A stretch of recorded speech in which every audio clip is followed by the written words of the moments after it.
Today we are going to talk about sustainability in the installation sector.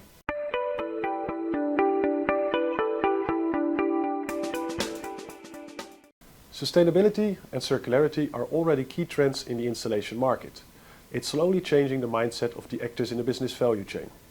However, it's been a slow and gradual evolution. With all of the new developments and changes in geopolitical situation, will this change? In our new Q1 2022 report of the European Electrical Installation Monitor, we have investigated that.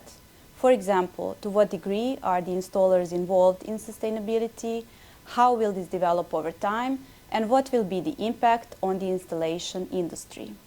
One of the key insights is that Dutch installers have the highest share of projects where circularity and sustainability are taken into account. This is closely followed by installers in the UK and Spain.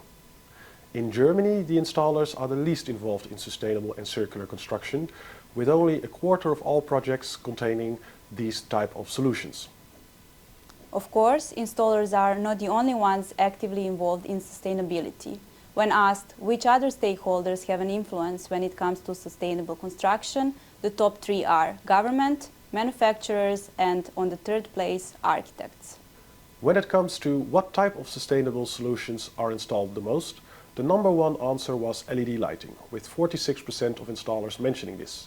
On second place, PV panels with 40%, and on third place, home automation with 22%. The full report covers much more and contains detailed splits per country.